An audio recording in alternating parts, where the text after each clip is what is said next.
नमस्कार फ्रेंड्स, अगर आप मेरे चैनल पर नए हैं तो मेरे चैनल को सब्सक्राइब करें और आपका स्वागत है मेरे यूट्यूब चैनल LIS अकेडमी में। और दोस्तों, जैसा मैं कहा था कि आप लोगों के लिए एक नई सीरीज़ में स्टार्ट कर रहा हूँ 5000 क्वेश्चंस की, तो उसी सीरीज का आज 10वां पार्ट लेकर के आया हूँ। और शुरुआत करते हैं। कॉलन क्लासिफिकेशन के किस संस्करण को फ्रीली फेस्टेड या एनालिटिको सिंथेटिक पद्धति के अंतर्गत रखा गया? तो दोस्तों, यह है चतुर्थ, पंचम और छठा संस्करण, ये सभी इसका आंसर है CC यानी कोलन क्लासिफिकेशन के किस संस्करण में फ्रीली फेस्टेड पद्धति है? यह 7वां संस्करण है। सर्वप्रथम कोलन क्लासिफिकेशन में पक्षों को जोड़ने के लिए किस चिन्ह का प्रयोग किया गया? तो दोस्तों, यह कोलन का किया गया था। कोलन क्लासिफिकेशन के किस संस्करण में 5 मूलभूत पक्षों को जोड़ने के लिए अलग चिन्ह का प्रयोग किया गया था? तो यह चतुर्थ संस्करण था। कोलन क्लासिफिकेशन का 7वां संस्करण किसके द्वारा तैयार किया गया है? तो दोस्तों, यह है A नीलमेघन, M A गोपीनाथ और SK सीतारमा के द्वारा किया गया है। CC में कॉमन आइसोलेट कितने प्रकार के होते हैं? तो 2 प्रकार के होते हैं, एक है ACI और दूसरा है PCI। पुस्तकालय वर्गीकरण के सिद्धांतों को कितने भागों में विभक्त किया गया है? तो दोस्तों, यह है विवरणात्मक और गतिमान। वर्गीकरण के विवरणात्मक सिद्धांतों के प्रतिपादन का श्रेय किसको है? सीयर्स, रिचर्डसन और ब्लिस, उपरोक्त सभी को। वर्गीकरण के गतिमान सिद्धांतों के प्रतिपादन का श्रेय किसको है? तो दोस्तों, यह डॉक्टर रंगनाथन को है। रंगनाथन महोदय ने वर्गीकरण के गतिमान सिद्धांतों का प्रतिपादन अपनी किस पुस्तक में किया था? तो यह प्रोलोगोमिना टू लाइब्रेरी क्लासिफिकेशन में किया था। ऑक्टिव डिवाइस या अष्टपदी अंकन का प्रयोग किया जाता है कोलन क्लासिफिकेशन में। ऑप्शन सी सही है। कोलन क्लासिफिकेशन के किस संस्करण में टाइम फेसिट के लिए डॉट के स्थान पर सिंगल इन्वर्टेड कोमे का प्रयोग हुआ? तो यह छठे रीप्रिंट संस्करण है, उससे प्रारंभ हुआ था। सर्वप्रथम अपनी पुस्तक कैनन फॉर क्लासिफिकेशन में उपयुक्त कैनन शब्द का प्रयोग किया गया था, तो सीयर्स के द्वारा किया गया था। प्रोलोगोमिना टू लाइब्रेरी क्लासिफिकेशन के तृतीय संस्करण में रंगनाथन महोदय द्वारा कितने उपसूत्रों का निर्माण किया गया था? तो यह 43 या 43 का किया गया था। वर्गीकरण के सूत्रों को कितने स्तरों पर विभाजित किया जा सकता है? तो दोस्तों, इसको 3: आइडिया प्लान, नोटेशनल प्लान और बुक क्लासिफिकेशन।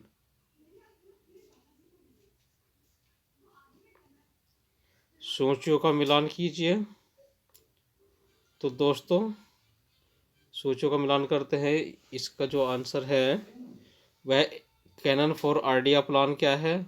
इसके 15 कैनन हैं। कैनन ऑफ वर्बल प्लान के 4 कैनन हैं। कैनन ऑफ नोटेशन प्लान इसके हमारे 21 और कैनन फॉर बुक क्लासिफिकेशन के 3 कैनन। बी ऑप्शन सही है। प्रोलेगोमिना टू लाइब्रेरी क्लासिफिकेशन के तीसरे संस्करण में रंगनाथन ने कितने सहायक अनुक्रम के सिद्धांतों का निर्माण किया है? तो 18 का किया है। प्रोलोगोमिना टू लाइब्रेरी क्लासिफिकेशन के तीसरे संस्करण में रंगनाथन ने कितने पक्ष अनुक्रम का निर्माण किया था? वह 4 का किया था।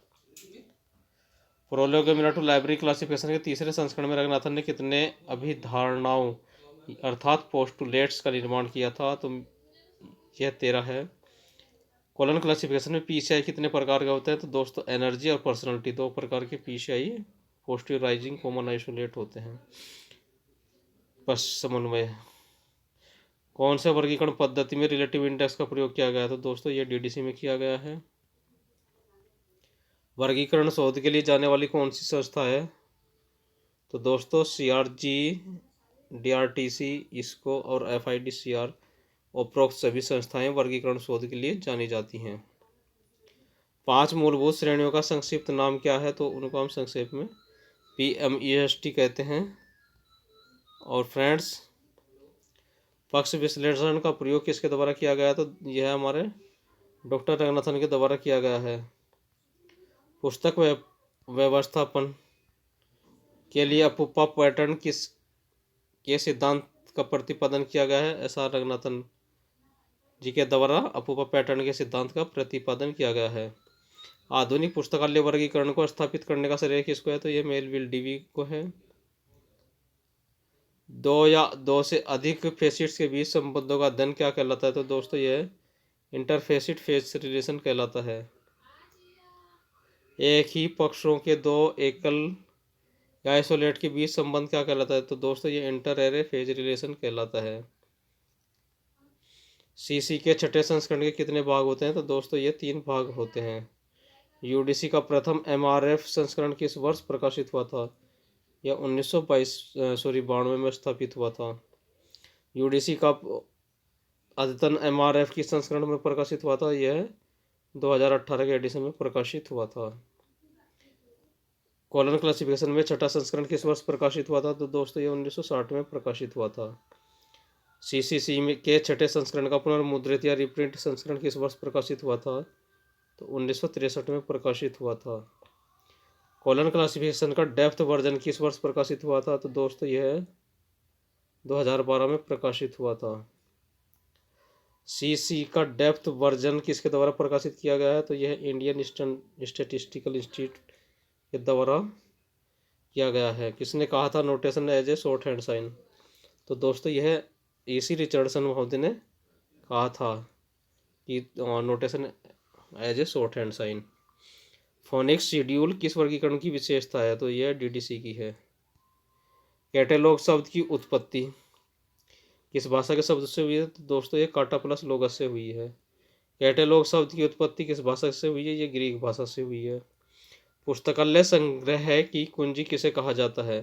तो दोस्तों पुस्तकालय सूची को पुस्तकालय संग्रह की कुंजी कहा जाता है, क्योंकि लाइब्रेरी कैटलॉग के माध्यम से या उपयोग के माध्यम से ही हम जो भी लाइब्रेरी का कलेक्शन होता है उसको सर्च करते हैं। पुस्तकालय सूची के उद्देश्य को सर्वप्रथम 1876 में किसने सूचीबद्ध किया था? तो चार्ल्स सेमी कटर ने से सूचीबद्ध किया था। बिब्लियोग्राफी शब्द की उत्पत्ति किस भाषा से हुई है? तो ये बिब्लियोन शब्द से हुई है। बिब्लियोग्राफी शब्द की उत्पत्ति किस भाषा से हुई है? यह ग्रीक भाषा से हुई है। और दोस्तों पुस्तकालय सूची और ग्रंथ सूची में क्या अंतर है? तो पुस्तकालय सूची किसी पुस्तकालय में मौजूद पाठकों की पुस्तकों की सूची है, और वहीं ग्रंथ सूची सामान्य पुस्तकों की सूची है। ठीक है दोस्तों। और वर्तमान में बल्कि पुस्तक न कह करके लाइब्रेरी में विभिन्न प्रकार के प्रलेख होते हैं, तो हम इसको क्या कह सकते हैं? तो ये प्रलेख की सूची है। ब्रिटिश म्यूजियम कोड का प्रथम प्रकाशन किस वर्ष हुआ था? तो दोस्तों ये 1841 में हुआ था। ब्रिटिश म्यूजियम कोड का निर्माण किसके द्वारा किया गया था? दोस्तों ये एंथोनी पेन जी के द्वारा किया गया था। तो दोस्तों ब्रिटिश म्यूजियम कोड में सूचीकरण के लिए कुल कितने नियमों का निर्माण किया गया था? तो यह हमारे 91 नियमों का निर्माण किया गया था। रूल्स फॉर डिक्शनरी कैटलॉग का प्रकाशन किस वर्ष किया गया था? तो दोस्तों इसका प्रकाशन जो प्रथम प्रकाशन था वह 1876 में हुआ था। Rules for a dictionary catalogue के लेखक कौन है? तो दोस्तों इसके चार्ल्स सेमी कटर हैं। और दोस्तों रूल्स फॉर डिक्शनरी कैटलॉग के नियमों की संख्या कितनी थी? तो इसमें नियमों की संख्या 205 थी। एंग्लो अमेरिकन कैटलॉगिंग कोड का प्रकाशन किस वर्ष किया गया था? तो यह 1908 में इसका प्रकाशन किया गया था। एंग्लो अमेरिकन कैटलॉगिंग रूल्स 1 का प्रकाशन किस वर्ष किया गया था? तो दोस्तों इसका प्रकाशन 1967 में किया गया था। एंग्लो अमेरिकन कैटलॉगिंग रूल्स किस सम्मेलन का परिणाम माना जाता है? तो दोस्तों ये international conference on cataloguing principles Paris का माना जाता है। नेक्स्ट क्वेश्चन करते हैं 481 नंबर। ISBD का परिणाम माना जाता है? तो दोस्तों ISBD का फुल फॉर्म है इंटरनेशनल स्टैंडर्ड बिब्लियोग्राफिक डिस्क्रिप्शन। यह international meeting on cataloguing experts Copenhagen के द्वारा किया जाता है।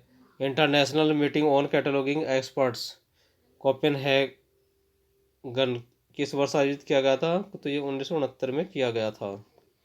International conference on cataloguing principles ICCP Paris किस वर्ष आयोजित हुआ था? यह 1961 को आयोजित हुआ था। ISBDM का प्रकाशन यानी कि मटेरियल का प्रकाशन कब किया गया था? यह 1900 ISBDM का प्रकाशन किया गया था 1974 में। ISBD में प्रलेखों के डेटा तत्वों को मुख्य रूप से कितने क्षेत्रों में विभक्त किया गया है? तो 8। वास्तव में ACR2 का आधार क्या है? तो दोस्तों ये ISBD है।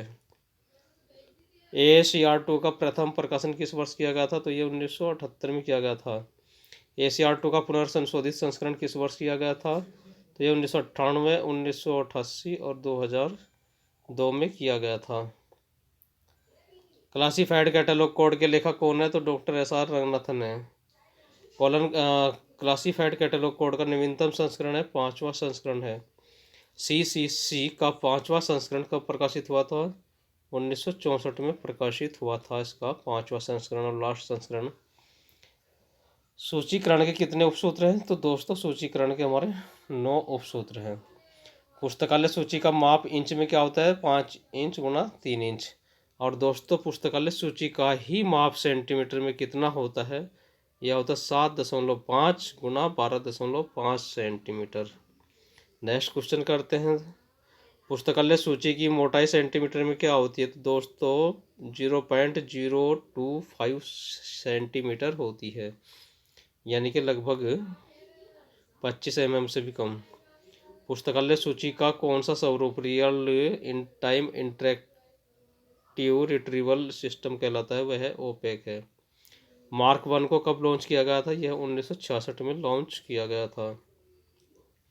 मार्क 21 को कब लॉन्च किया गया था? तो दोस्तों मार्क 1 1966 और मार्क 2 है हमारा 1969। और मार्क 21 का उद्भव है 1991 में। ध्यानपूर्वक देखिए डिफरेंस इनके बीच में।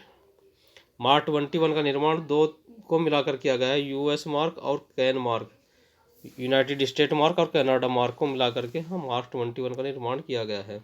मार्क 21 को अनुरक्षित किया जाता है राष्ट्रीय जो है लाइब्रेरी अमेरिका की है, लाइब्रेरी ऑफ कांग्रेस और कैनेडियन राष्ट्रीय पुस्तकालय के द्वारा इसका निर्माण किया जाता है। डी ऑप्शन सही है। कॉमन कम्युनिकेशन फॉर्मेट CCF के प्रथम संस्करण का प्रकाशन किस वर्ष हुआ था? तो यह 1984 को हुआ था। कॉमन कम्युनिकेशन फॉर्मेट के द्वितीय संस्करण का प्रकाशन किस वर्ष हुआ था? तो दोस्तों ये 1988 को हुआ था। CCF अभिलेख संरचना प्रारूप का विशेष कार्यक्रम है। तो दोस्तों ये ISO 2709 का एक विशेष कार्यान्वयन है। ACR2 के अनुसार मुख्य प्रविष्टि में कितने अनुच्छेद होते हैं? तो इसमें 8 अनुच्छेद होते हैं। मित्रों आज की वीडियो कैसे लगी कमेंट्स करके बताइए, लाइक शेयर करते रहिए फ्रेंड्स। और जो भी डाउट होता है तो हम हमेशा की तरह कमेंट सेक्शन में डिस्कस करते हैं। तो फ्रेंड्स मिलते हैं जल्दी दूसरी वीडियो में, तब तक के लिए आपको बाय बाय, नमस्कार।